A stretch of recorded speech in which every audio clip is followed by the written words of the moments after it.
Okay, thank you. Right. So we did discuss a lot of things in the last class, right? So just to recap, we were talking about this, right? We basically had our discussion centered around the vocal tract, right? We looked at various articulators. We also looked briefly at the, nasal and the oral cavity. And of course, a few other things on all of this, right? So the takeaway is that the speech production is basically an act of exhalation of air, right? It usually is a product of the exhalation of air. And as the air flows out of your trachea up until the mouth, based on wherever this airflow is obstructed, right? Based on the various places in your oral or nasal cavity where the airflow is obstructed, you have various kinds of sounds, distinct sounds as you hear in languages, right? Whether English or any other languages that we speak or know of. So this was the overall understanding that we've had in the last class. So now we're going to progress looking at vowels and consonants separately. So for as far as consonants are concerned, we are clear with the articulators, at least, I guess. So places of articulation is more or less understood. We will look at manners of articulation in today's class along with other topics, right? So vowels, this is the vowel diagram. You probably are acquainted with this in the lecture. You don't have to know this diagram, right? This is only for the sake of, clarity and understanding. This is not a cross section. This is definitely not that, but this is like a representation of how vowels are articulated as air flows through your oral cavity, right? So as opposed to your consonant sounds, how are vowel sounds produced? They're also produced through exhalation, but then there is no obstruction, right? The air flows almost freely as it moves out of your mouth, right? So the movement is unrestricted. You don't have anything obstructing. But even in that case, there are different regions in the oral cavity where you can have these vowels produced, right? So based on that, based on a few things, based on actually the tongue position, right? Usually when you talk about distinction of vowels, the major organ in play or the major articulator in play is the tongue, right? Based on the position of the tongue, whether it is raised or lowered, or whether it is backward, or whether it moves forward, you have production of various vowel sounds in our languages, right? So we are not going to be discussing all the vowel sound repository that we have in the world. We're only going to be discussing the ones that we have in English language, right? So you see a lot of distinction on the diagram, right? On the representation, but we don't have to know all of them, right? So don't be intimidated by that thing. All you need to know is the front, central, and the back, right? Even if you do not know or you don't understand the mid vowel, right? The mid, central, and all that, it is all right, right? It's not as important as knowing the front, central, and back positions, right? Because we can classify most of the vowels based on the front, central, back classification. That should be more than enough, right? So we're only going to look at that part. And what is this front, central, and back? When I say front vowel, central vowel, and back vowel, what is it that I'm referring to? What do you think is the, in terms of, your understanding of articulator, what are we talking about? Front, central, back?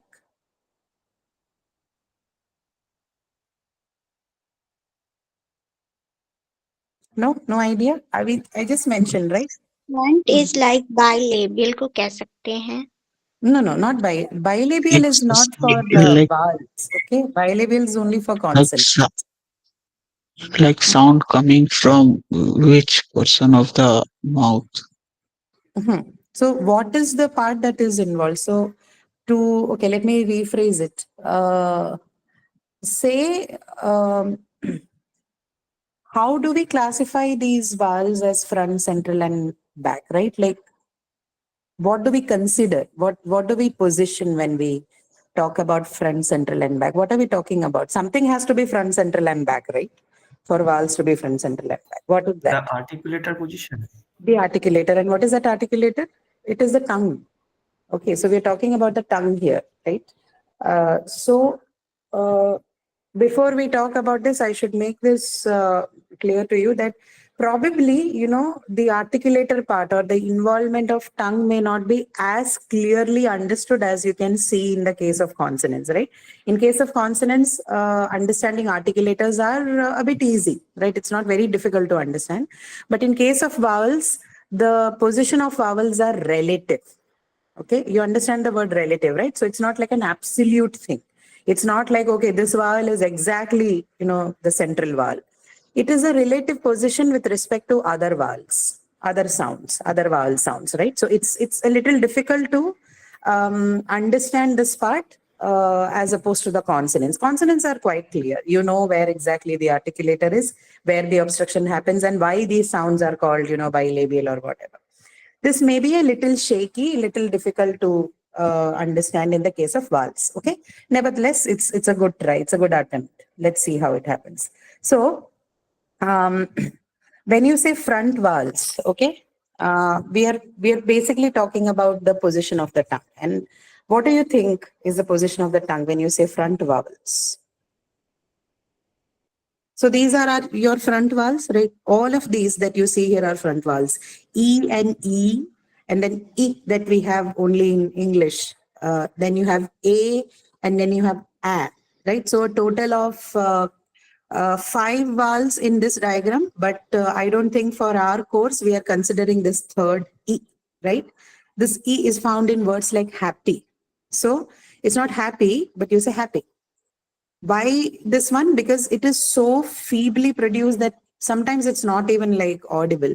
Okay, but we are not considering this. We'll for our course we are only going to take the short and the long E. This third one, which is actually a part of the English sounds, we are not going to consider for our case. Okay, but because this is a vowel diagram for English language, it's a part of it. You can ignore this third one. For our purposes, we are only going to use the short E and the long E. Okay, so if that is the case, then you have a total of 4 front vowels, right? E, A, and A. Now, can you comment on this? Why do you call them the front vowels? With relation to the tongue, maybe,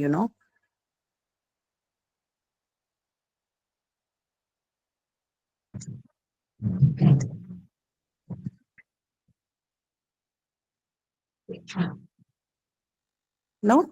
Just say E, A, and A. Does the tongue move forward or backward as you produce these vowels? It's forward. It's forward, right? If you say E and you say A and you say A, right? Of course, there is lowering and raising of tongue. We are not considering that part here. But the tongue moves forward, right? It doesn't withdraw backward, right? Which is why they're called front vowels, okay? Right? The height of the tongue is adjusted in such a way that it moves forward, right? Whether it is lowered or raised, it still moves forward, right? You need to do this exercise to yourself. Say these sounds slowly to yourself so that you have a better, physiological understanding of the tongue position. Okay. Now, in the case of central vowels, it's difficult. Like I can't say and tell you to experience the tongue being in center, but that's not how it is. In the case of central vowels, what usually happens with the tongue is almost in a rest position, right? There is there's barely any movement. There is no lowering, raising. There is no forward moving or backward moving. It almost looks like it is in a rest position, right? Which is why we call them the central vowels. And in the case of back vowels, if you say oo, o, a, you can feel the tongue moving backward, right? Do you feel it, or am I just imposing what I feel like? I'm not imposing. These are all researched work. So this is not something that I have found out. People have written about it all. Right? So you need to do this exercise to yourself. I hope most of you have understood. We don't have to spend too much time on it. Is there anyone who has confusions? When I say, okay, so there are some people responding. Okay. I hope others have understood it, right? So this forward and backward movement of the tongue, right? This is basically responsible for production of the front central back valves, the front and the back valves. Okay, for sure. Central valve, definitely there is the tongue is like it's in a rest position, right? So this sound that you have, this is a sound that is very abundantly seen in English, right? The first one here, right? Sound. It's not it's right? It's like your E sound, which we were discussing, right? It's almost inaudible, right? This is also the vowel which is called the unstressed vowel in English language, right? All other vowel sounds that you see in this vowel diagram, they are stressed vowels. Whenever you have vowel in a word or vowels in general, they are stressed, which means they are, when you say stress, it means it is, when you say these sounds, you say it for a longer duration and for, longer and louder. That's the point. The moment you hear the word stress in English, we mean to say that whether the given sound or the syllable, if we say it is stressed, it means that the syllable or the vowel sound is, when spoken, they are spoken for a longer time in comparison with the other sounds or syllables, and a bit louder than the other syllables and vowels. So it's longer and louder. However, this particular vowel sound is the unstressed vowel sound, which means if they appear in a word somewhere, then it is almost inaudible. It's called unstressed because it is almost inaudible. You can't hear it even properly, right? We'll discuss about it when we, I think we'll discuss about it more when we discuss stress, which is like in a later module. I think by module 8 or so, we have stress. You will come across this sound. It's called schwa, right? You will meet with this unstressed vowel a lot while we discuss about stress. Okay. So this is, and to make you understand it better, this is also the inbuilt vowel in your consonant sounds, right? So when you say k or when you say v, right? What is the last sound that you hear here? V, k,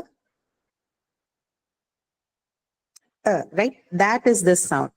When you say k, it's ending in the sound right? And that sound is this shwa, this particular sound. Okay, so it's like an inbuilt vowel you have in almost all the sounds, right? And as you form clusters, I hope by this time you're introduced to the concept of consonant cluster. So what happens in a consonant cluster? As you form a consonant cluster, the consonant loses this inbuilt vowel to form a cluster with another consonant. Okay, so that's the idea of cluster. Anyway, that's for a later time, but it's good to know these things, when you're discussing this. So you have and then a longer form of that is right? As in words like bird, right? The first sound here, which is the schwa sound, is found in words like ago, again, arise, okay, or sofa, right? The last sound in sofa, or teacher, last sound in the word teacher. It's not teacher. You don't have the r sound articulated in English that often, right? But you have this sound, right? The second one is more prominent. So you can hear it in words like bird, was, curd, right?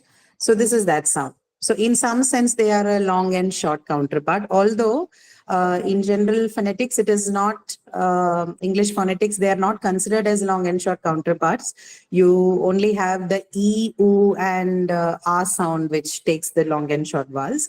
But for our sake of understanding as beginners, maybe we can consider these two central vowels as a long and short counterpart. Okay, you may not find literature on this in textbook if you look at, but because we are beginners, we're trying to make sense of what these sounds are. Maybe we can look at it in this way as well. Okay. Okay. So these are your central vowels, right? Then comes your back vowels, which are the long and short counterparts of oo and oo, right? And then comes o. These vowel sounds are very important. Okay. O, and o. Now, when I began talking to you in the last session, I told you that we don't have O sound in English, right? So O, this is a sound that you can hear very commonly in, the group of Indian languages that we have. I think almost languages of all the families in the Indian subcontinent will have the O sound. But O is not something that you can very prominently hear in the English, not the English that we speak, but our English, of course, is full of the O, because we also have the I don't call it interference, I would say the influence of the mother tongue, right? Because it's not a bad thing or a good thing either. It's not about good and bad. It's how people speak. That's all. Okay. So there is mother tongue influence, or native language influence, as you say. So most of our O's in English would be like our native O's, right? So you don't say orange. A lot of people would still say orange, right? Because O is the sound that we are more familiar. But as we learn about the sounds in English, we should also know that this is not a sound that is native to English. They don't have O, right? So what they have is O and O, the longer counterpart, right? As in pot and daughter. These are the two sounds that English language has. Probably it will undergo some change now that, there's a lot of movement across continents and countries. Maybe say, if you have someone from England who lives, who has, say, Indian neighbors, and they are more in interaction with them, then probably there will be an influence of their speech on people growing up there, right? But we're talking about a case of description as it was recorded in the times it was, right? So these kind of dynamic changes can happen. They can borrow from yours, you can borrow from theirs. But this is the descriptive understanding of the existing sounds in English language, okay? And also, we are not looking at language dynamics for the course. This is a communicative course, so we are definitely going to stay on this part, okay?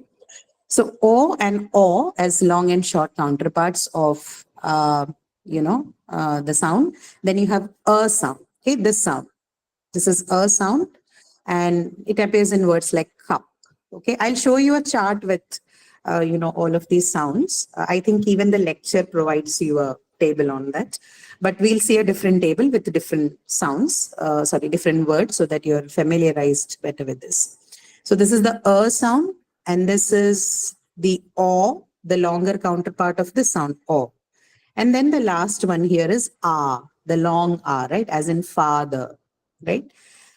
You don't have to know the symbols. You don't have to learn the transcription. All you need to understand are the sounds, okay? So we keep getting questions on, should I know the transcription? Should I know the symbols? No, you don't have to know anything. Even the notations that we use for long and short in the exams are very simple. So you have double I, it is long E. Single I, it is short E, right? Double U, then it is long U. One, just, single U, it will represent short U, right? One A will represent a sound, the short a sound. Two A's will represent a longer A sound, right? So that's all we do. And the same for O, right? If there is single O letter, small letter, then it is O sound, the short O. And if you have double O, then it is the longer O sound, right? So don't worry about the transcription part or the symbols. We cannot put in, our own symbols, because these are internationally designed charts. So we are not supposed to change it. Hence, we show you this way, but we don't expect you to learn the sounds. That is not required for you. Okay. That is beyond the scope of your syllabus. We don't need it, right? So these are the 12 pure vowels that you have in English language, right? Of course, barring this, I'm not including this. I told you the third E that you see here is unnecessary for us. We don't use it for our course. We're not looking at it. That is too much of description, right?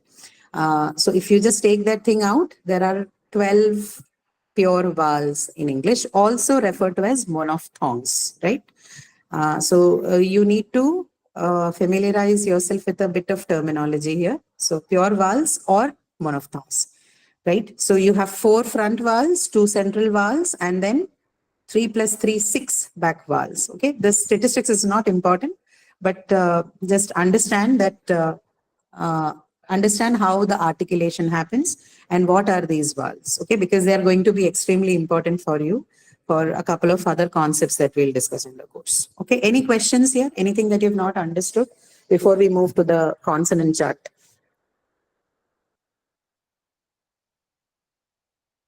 No? All good and fine? Yes, ma'am. Okay. So then if that's the case, we'll move to the next chart. This is just for your, if you want, you can, maybe take a snap of this or a screenshot, whatever it is called.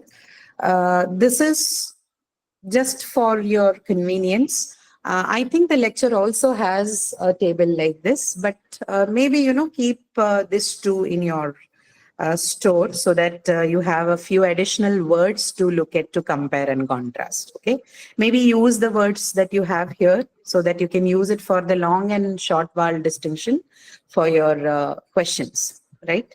So if it helps you, you can maybe quickly take a screenshot of this, right? So this is basically a table showing all possible, not all possible, one possible word using all the pure vowels, right? All the 12 pure vowels here.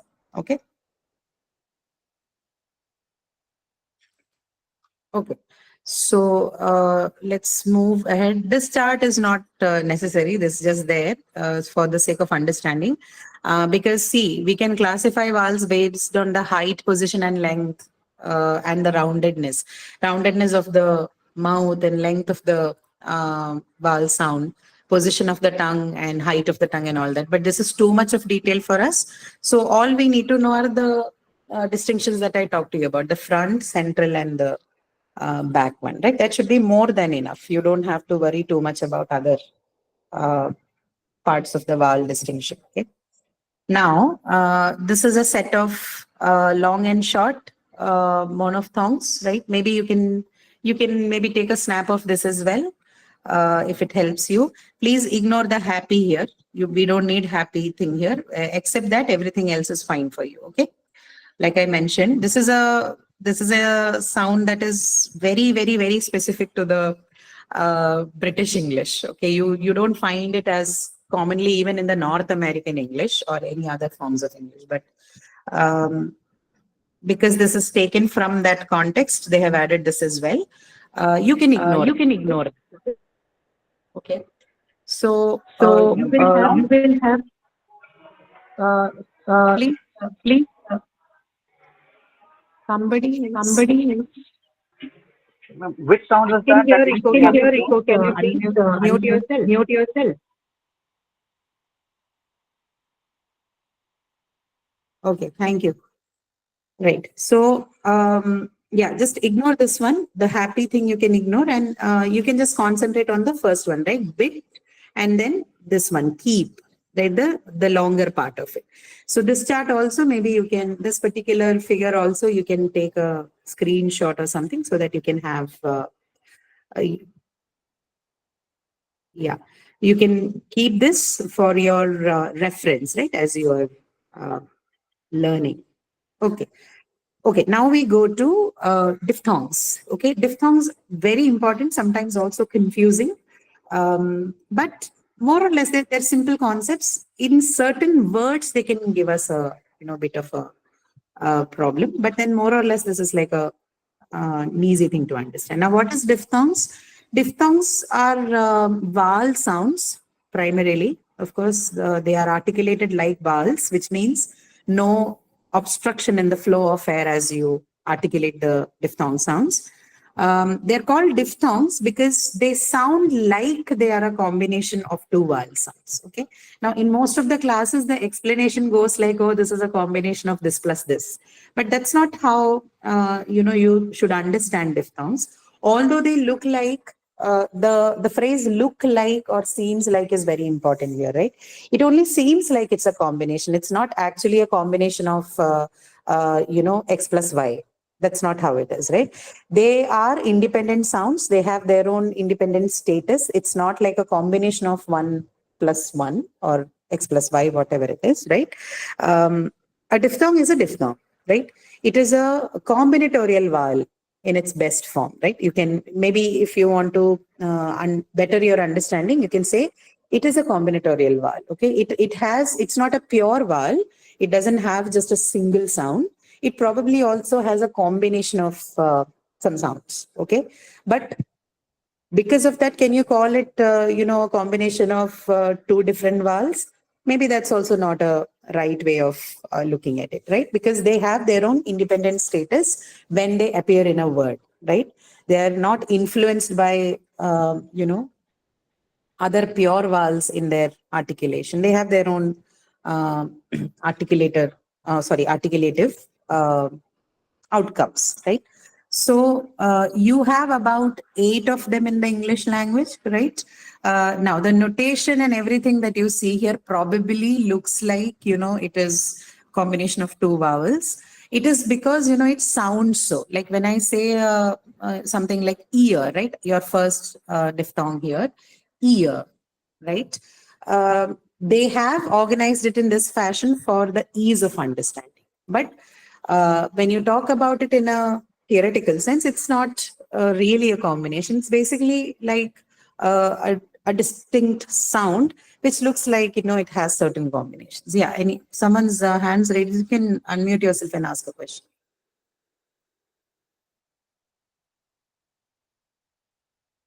No? Okay. All right. So then you have 8 of them in English language, right? So the first set is the one that ends in a, then the ones that end in e, and the ones that end in o. Okay. Now all of this, you don't have to, don't try and by heart these things. These are classifications done for the sake of, understanding it better and for the ease of learning, right? If you can learn it in this way, if you think that this is how I can learn it better, then you learn it this way. If you're okay, otherwise you can, take your own paths to understand this also. But it is not extremely necessary for you to understand centering, closing, and all of those things. We don't have to know that. If you can just, understand and know the diphthongs as they are, 8 of them, fine. If you think, dividing them into the ones that end in e and u will help me better, then do that. Okay, then you can approach it in that way as well. So the ones that end in 3 of them, right? You have ear, oor, and ear, right? First one is ear, as in the word hear. Okay. Second one is oor, as in the word poor, right? Then the third one is ear, which is seen or heard in word like share or bear, right? Share. Then the ones ending in E, right? Next set is the ones ending in E sound, the short E sound. You have A, as in the word day, right? Day. Then comes I, as you hear in the word prize. Then oi, as you hear in the word boy. Okay. So A, I, and oi. Okay. And then the last two, the ones that end in oo sound, right? So o and ow. This o sound, the first one, is a bit problematic diphthong because they they're very commonly found, but then most of the times this o diphthong for Indian speakers, especially, right? Right, not just Indians. I mean, I'm sure it's the case with most of the South Asians and maybe a few more other people. We usually, the way we articulate this o diphthong is as o, right? Because we are not familiar with this o. This is not there in our repository. So based on our understanding of the way we use English, and also because of the influence of the English spellings, a lot of people would replace this o sound with o. Okay, because most of the times when you have this o sound, even if you see the example that you have here, boat, right? What's spelling? B-O-A-T. So the moment we see the letter O, we have a habit of bringing in our O sound here. So in the English sounds which actually carry English words that actually carry the diphthong O, most of the Indians would pronounce or articulate it as O. So it's boat for us, not boat. Okay. It is Toast for us, not toast. Okay. So this is a highly ignored and non-understood diphthong in the Indian context. Oh, right. And English has a lot of words with this oh diphthong. We'll look at a few more examples as we discuss the worksheet. Okay.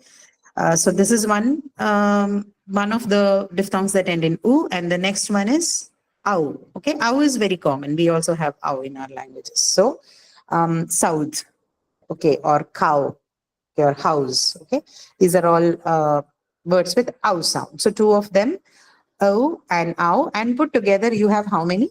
You have 8 diphthongs. So 12 plus 8, you have a total of 20 vowel sounds in English, out of which 12 are pure vowels and 8 are diphthongs. Okay, right. Questions? Anyone? You can maybe take a screenshot of this as well. I think this should be helpful for a few of you at least to know the diphthong sounds. The part here is not about the counts or the all this gymnastics of ending in and e and o and all that. Of course, they're helpful, but the my point of showing you this is to also give you examples, more examples based on all of this, because you have so that you can have more words to look at and understand how this thing works. Okay. So please, I would advise you to have a screenshot, a snap of this as well. Okay, right. Okay, any questions before we start discussing consonants? Consonants we are done almost, but I want you to know a bit about the manners of articulations. But before that, if you have any questions on vowels and diphthongs, vowels, which is pure vowels and diphthongs, you may ask. You won't have like a plain question on this. I think your question will only come in when we are looking at a word. I know that, but if there is anything that you haven't understood, please, you can go ahead and ask them now. Okay.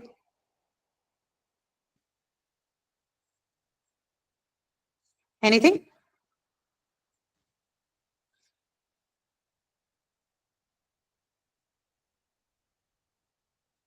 No?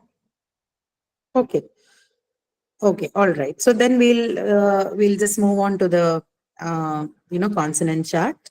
Uh, so consonant charts, we don't have to discuss the places of articulator, right? Did we not already do that while we were looking at the vocal chart? Anything that you want to ask me on that? So you have bilabial, labiodental, dental, alveolar, palatal, velar, and glottal. Any questions on them? So what are bilabial sounds? What is the articulator for bilabial sounds? Lips. Correct, lips, right? And of course, you can't, bilabial means both your lips, right? So both your lips are involved in the production. You can look at the sounds that are there on the screen, right? So p, b, m, and b. Okay, all of them are bilabial sounds. Labiodental, what are your articulators? One of our lip. Labiodental. One of the lip, and then it's a labiodental, right? So Along with teeth. Teeth also. correct. So lips and the teeth, right? So you have one of the lip and the teeth involved. More specifically, it would be your upper teeth and your lower lip. Okay, in English at least, that's how you have labiodental. So you have two sounds, f and v. I'm just breezing through this because I think we've had enough discussion on this part in the last session. So to not run the risk of repeating myself, I'm just briefly putting it through. So labiodental, lip and teeth, right? F and v. Then comes dental.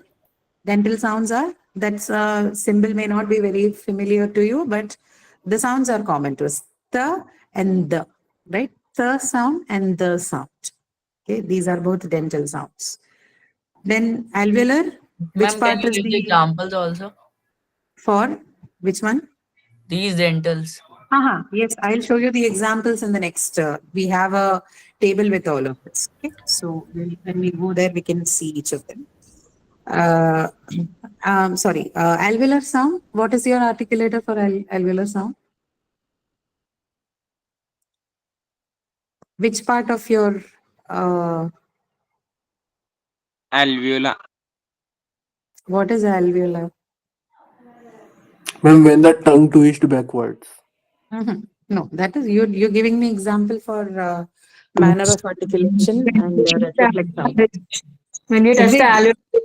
alveoli, Correct. Alveolar ridge, right? So the hard part right above your teeth, right? The upper teeth set, you have a hard part above that. That part is called your alveolar ridge. So when you say sounds, produce sounds like t, d, s, z, right? N, l, r. The tongue touches your ridge, lightly touches it. Okay, lightly, just as you say, just brushes your alveolar ridge as you say these sounds, right? So these are called alveolar sounds. Okay, the airflow is obstructed at the alveolar ridge, right? Palatal sounds. What is the palate? Hard palate is the articulator, and I gave you a moniker for that last Like this. class.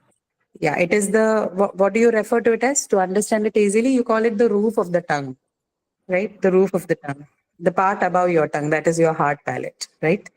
So the sounds you have there are sh, j. The sound is very important for English language learners after sh, right? This integral like sign you see here is sh sound. And the one next to it, which looks like a 3, right? A bold 3. This is the j sound. You hear these sounds in words like prestige. So it's not prestige. All of us say prestige, but prestige is the actual articulation. Leisure, not leisure, right? So sh and j are two different things. In the Indian context, of course, this j sound is replaced by most of the people with sh, right? The first sound sh. So it's not sh, it's j. So ship and leisure, okay? Ship and leisure. Prestige, mirage, not mirage, right? Mirage. So this is that sound. It is very specific to the English language. One of the sounds that is specific to English. Then the next set of sounds, ch and j. Okay, ch and j we have in our language. It's very common. And the last one is year, right? Year sound, as in yesterday. So year. Next is the velar sound. Velar, we know. What is the articulator for velar? Throat. No. Velar, it's simple. It's there in the word itself. Velum, right? Velum is your articulator. So it's towards the back of your, mouth, just before your cavity begins, right? So that part is your velum. K, g, and ng, right? K, g, and ng, as in k, k, g, g, ng, right? That ng sound is a velar sound. K, g, and ng. These are the three velar sounds in English as well. Ng, which word has the ng sound in English? Words like singer or ring. Okay, these are all. The last sound that you hear is not n and g combination. It's actually ng. Okay, it's not ring. It's ring.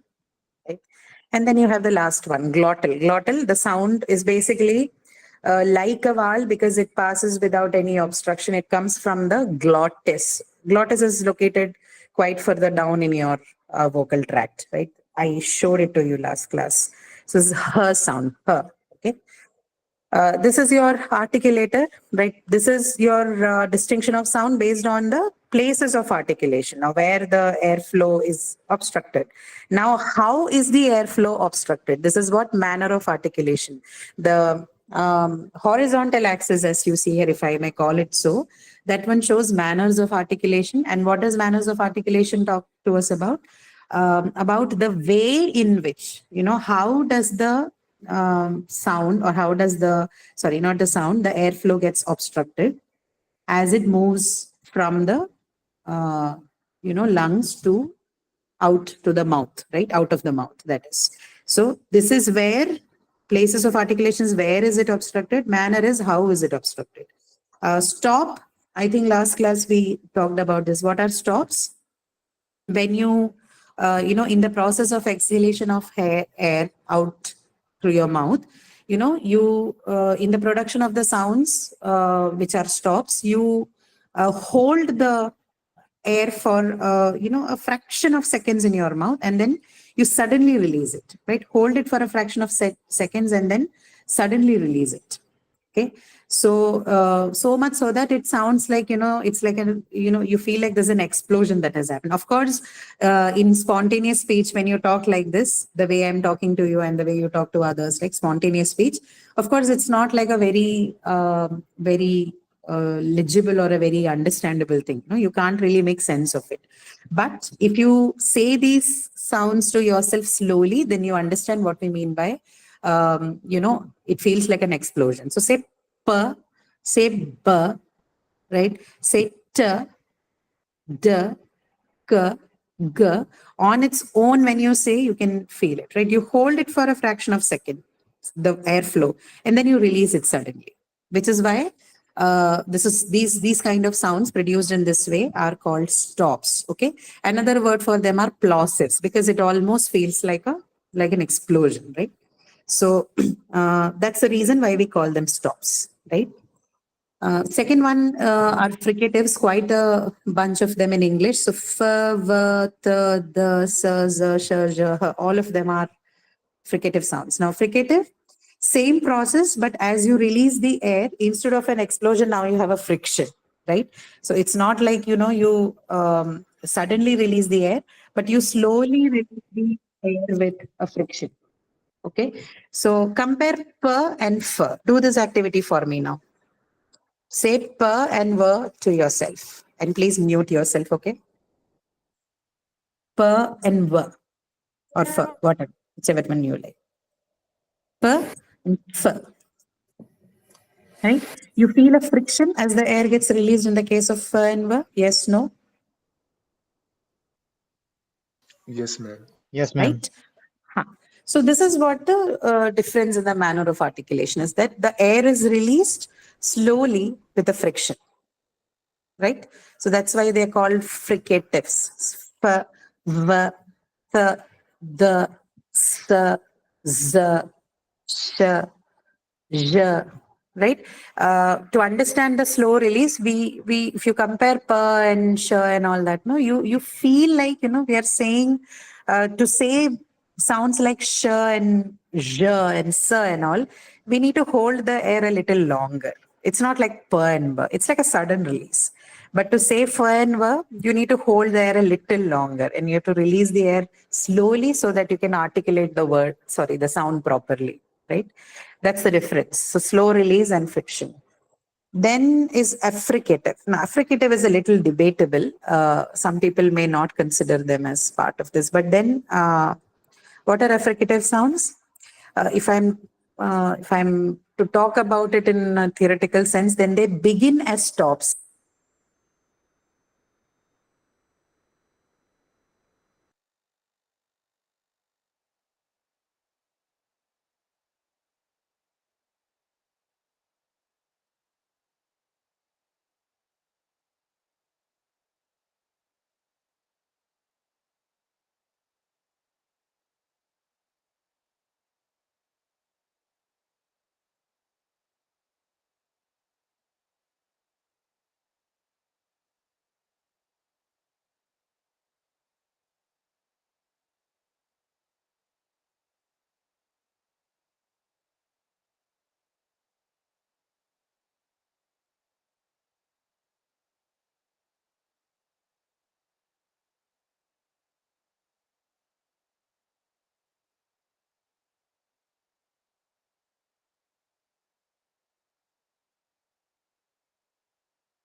Ma'am,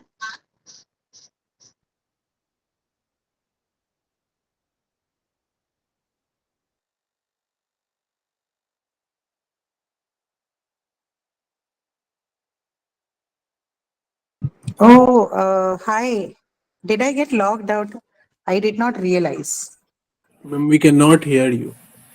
You cannot hear me even now. No, no, ma'am. Now you are okay. I can hear you. Huh? No, ma'am, we were not able to hear you. Yeah, that I know. I don't know when I got logged out though. So where were we discussing? Because I kept talking. So You said they start with stops. sorry, which one? stop sounds. Affricatives. Fricative? No. I think we discussed fricatives. Affricatives. Ma'am, Affricatives. stops. Okay. Affricatives, I think we were talking about, right? Affricatives, did you hear what it was? I said it is something that it begins like a stop, but then it ends like a fricative. Did you hear that part? I think that is when Stop. you Sorry, that part is This where we was stop. sentence we were hearing you, ma'am. Okay. So that is what affricative is, right? So ch and ja, basically you hold a lot of air and then you release it slowly. So begins like a stop. In the production of stop sounds, that's what happens. You take in a lot of air and then you suddenly release it. Okay, like an explosion. But in the case of affricatives, all you do is you hold the air, you take in a lot of air from the lungs, but then you slowly release it. Okay, slowly release it with the friction.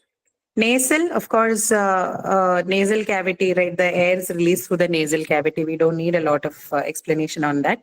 But what is that organ which is responsible for these nasal sounds? There's one articulator that is prominent in the production of nasal sounds. Which one among these that you have here, right?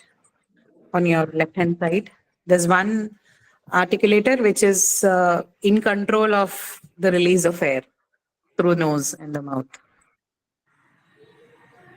Ma'am, that little type of Uh, tongue, yes. I don't know what that ovule. No. No, not uvula. Not uvula. Uvula, I guess. Uvula, not uvula. Uvula doesn't have that kind of role to play, at least in the English language or our languages. Velum, right? The raising and lowering of velum has a role to play in the production of nasal sounds. Okay, so how is it? Like, do you raise it? Velum is a similar word used for the epiglottis, like we have a suspension in our mouth. No. Velum is a different thing. Velum and epiglottis and uvula and all are different articulators. Okay. Okay, ma'am. Okay. So this velum needs to be raised or lowered for the production of nasal sounds. Okay. Low. So most of the times, sorry, the Lower. velum is always in raised position. Mostly it is in raised position. Only when you need to produce a nasal sound is the velum lowered. Okay, so you lower the velum and the air then cannot go through the mouth. It escapes then the cavity through the nasal cavity, right?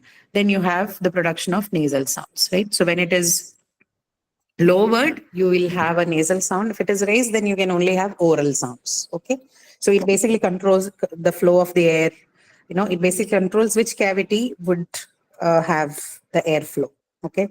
So that is nasal sounds and the role of velum in the production of nasal sounds. And the last one, approximants. We also call these sounds in certain textbooks. You probably also see, or certain explanations would also carry the word laterals. Okay, laterals because there is a profused flow of air.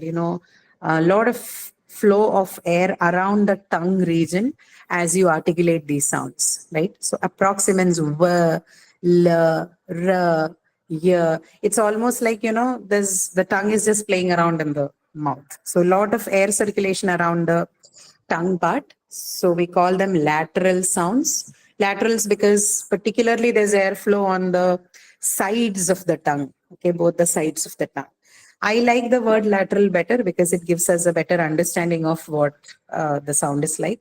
But approximant is also a very commonly used uh, terminology in phonetics, right? ma'am, hello, ma'am. Yes. Ma'am, I have a question from Edward. Can I ask? No. Just wait till the end of the class. The adverb. Yes, Uh, ma'am, like, she sings okay. very well. Here, Wait, wait. Yeah, just wait for the class to end. You can ask your question then. Because for sure we are not talking about adverbs right now. It doesn't make sense to ask it right. Please wait. We can look at it later. Okay, so these are consonants, and this chart, if you wish to, please make a, take a screenshot or have a snap. So you have a few more words to look at, right, for each of them. So don't worry about the transcriptions because I think each of the sounds are underlined in the spellings there. So which part of the spelling it represents. So don't worry too much about it. Okay, so this is the chart. And the last thing that we are going to discuss for today is the voicing, right? So we discussed vowels and consonants. And in consonants, we talked about places and manners of articulation. In vowels, we looked at the front, central, and the back vowels. So long and short vowels also we looked at, diphthongs we looked at, monophthongs we looked at. And one other property that is important as far as the consonant sounds are concerned are the voicing property, right? So voicing is basically, an additional, not additional, it's like a, stronger vibration of vocal cords as you produce certain sounds. So in English, mostly, based on each of the places of articulation, you have, not places, I think manner of articulation, you have pairs of voiced and non-voiced or devoiced sounds, right? So among p and b, you have b as the voiced one. Ch and j, you have j as the voiced one, right? F and v, you have, of course, v as the voiced one, right? And so is the case with z, g, d, d, and j. Okay, you can feel the vibration. So you can compare when you say p and when you say b, right? When, as you say b, you will see a stronger vibration. You can hold your hands closer to, just the whole of your palm closer to the throat, right? Slightly press your throat and you can feel as you say b, there's a stronger vibration of your vocal cord. So this vibration is worded as voiced in the, English language learning terminology. So voicing basically is a vibration, stronger vibration of the vocal cord. Okay. These two you can, maybe this one as well, you can have a screenshot of or a snap of so that you have a better set of words for compare and contrast, right? You can have. ma'am, then what type of symbol is that in the word second last loath, or what should we say it? That's the and the, right? It's loath and loathe. The second What? one is the. Second The. one is the, as you hear in the word this, right? First Okay. one is there in the words like teeth, right? The last th sound. Second one is in words like this.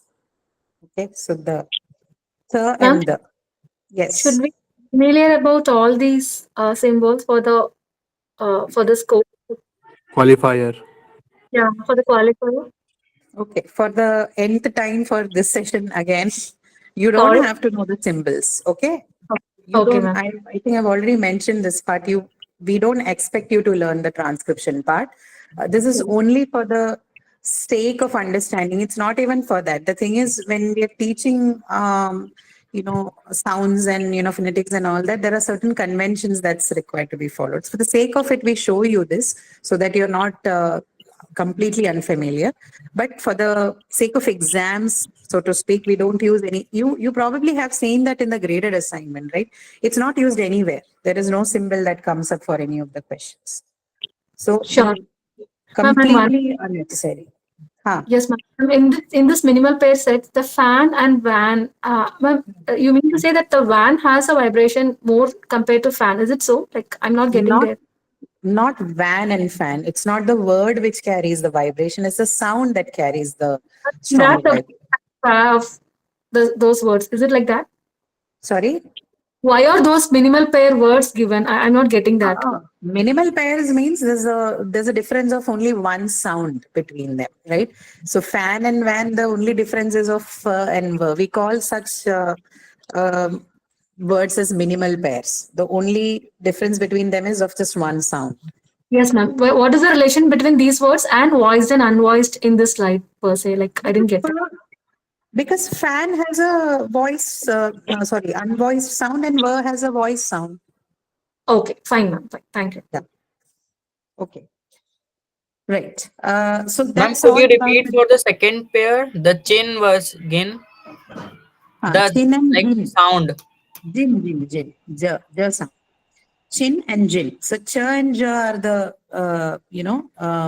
voiced and unvoiced pairs. Okay. So first one is pa and ba. Second is ch ja. So pat, chin, jin. Fa and va, fan and van. Then sa and za, sip and zip. Then ka, ga, cut and gut. Ta, da, tab and dab. Ta and the, loath and loathe. Then sh and ja, leash and lesion. Okay. Ma'am, again, out of it, that fan and van, I couldn't realize the kind of vibration more with both of them. I mean, I feel both equally. I couldn't get that third pair. You need to do the exercise yourself. Say fa and then say v.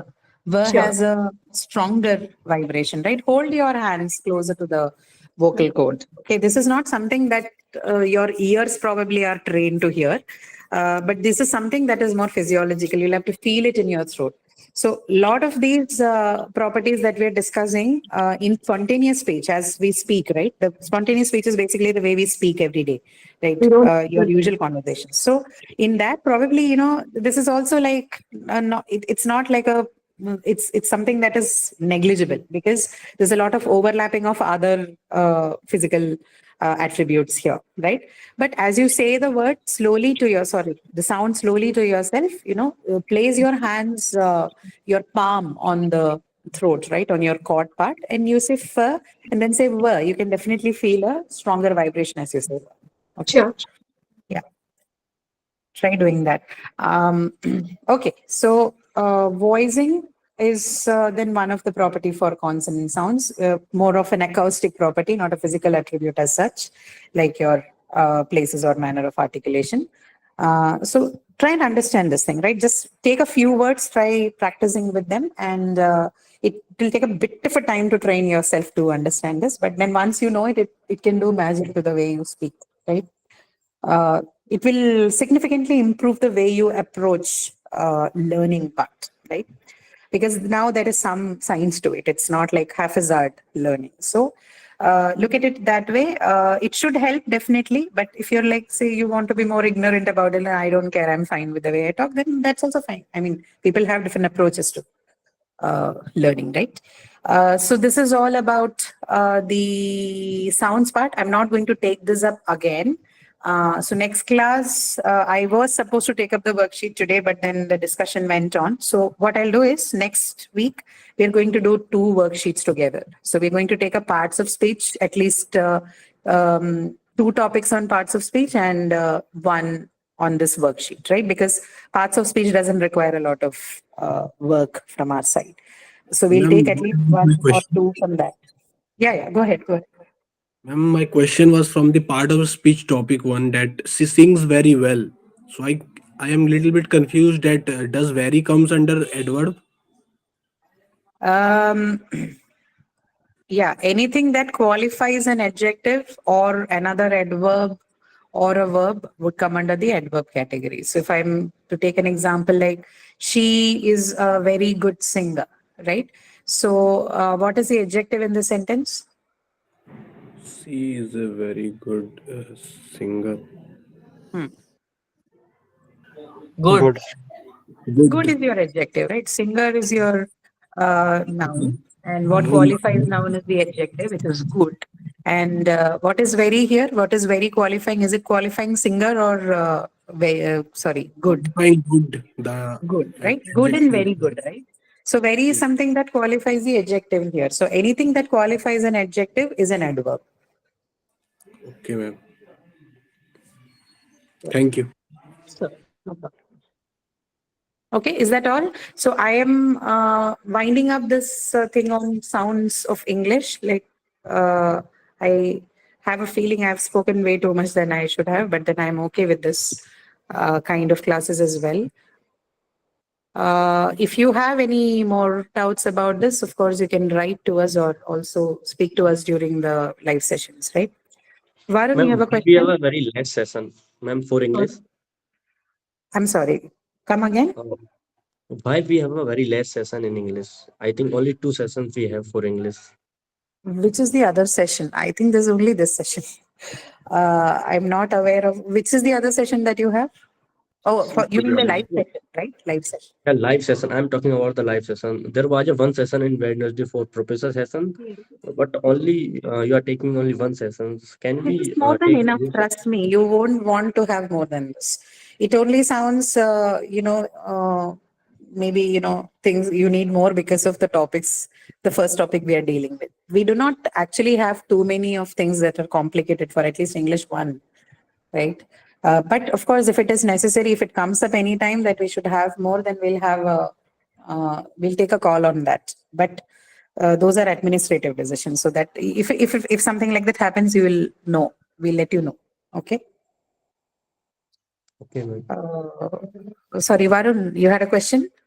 Yes, ma'am. I asked it in the start of the class. Yes. Go ahead. I actually happened to miss the first classes until now, ma'am. Okay. Only like yesterday, I was sent a message saying that I had missed the classes. So it said that I had to have completed at least 30 out of the 36 classes this term. You are from ES, Varun? Oh, yes, ma'am. Yes. Okay. Since Just I a was moment, Varun. I'm sorry, just a moment. The rest of you, if you want to leave the session, please do because I'm done for today. We'll meet next week, okay? So we're not discussing anything further on this. Those of you who want to leave, you can leave. Okay, Varun, please go ahead. Yes, ma'am. I am actually preparing. I was preparing for my JEE mains. This, which is going to like happen on the 28th of this month. So I actually did not attend any of the previous classes. Okay. Is there anything I should do, ma'am? Varun, I do not know. I'm sorry about that. It's better you contact your coordinators from ES because I think this is made mandatory for you people. It's not the case with the data science people. So we are not controlling your attendance or anything else on our part. Like the English team doesn't do that. This is entirely managed by your coordinators, right? So if they want you to make up this for missing the classes in some way, it's nice that you get it clarified from them, right? We don't take any attendance. This is we have kept this as an optional session only for people who would need that assistance. But I think ES has a different system of approaching this. They have a different management system than DS. So please contact your coordinators and get it clarified from them. Okay. Yes, ma'am. Thank you, ma'am. Okay. Somebody else had a question? No? Ma'am, Okay. ma'am, it's very practical kind of doubt that I have. That like in our day-to-day life, we don't speak English in the way that is actually we need to. So when we attend these courses, say for example, the grade 1 that we had, I'm a qualifier. I mean, I'm attending for the qualifier. And it was like when we pronounce words, I'm not very confident in telling the kind of syllables in it or vowels in it. Or is there any way to make it easier? Like though I understand and I went through the lectures, it's difficult to really get the pronunciation correct. So is there any way to get it out, or will it really be needed to qualify for this thing? The way you pronounce may not be a requirement for getting you qualified in the exams. See, When some the of the vowels, how many short vowels, those kind of questions when it comes like it is a bit difficult. Is there any way to clear it out? Is there any way to get it out? Okay, the answer might sound really unsatisfactory and disappointing. The answer is practice. I understand. Okay, so these are things that you do. I mean, speaking and pronouncing and understanding. These are things usually that you do that you get through by doing, right? So the Not more that. you practice, Oh, sorry for interrupting. If there is a word to tell how many long vowels, how many kind of like the different sounds in it, pronunciation doesn't matter, but to get that easily, like, is there any rule or any kind of things that we need to read to understand it more? That is what I'm asking. there is no rule. These Okay. things don't have any rule, right? When I say pool has a long vowel, this is for me to conceptually understand. I cannot have a rule derived for that.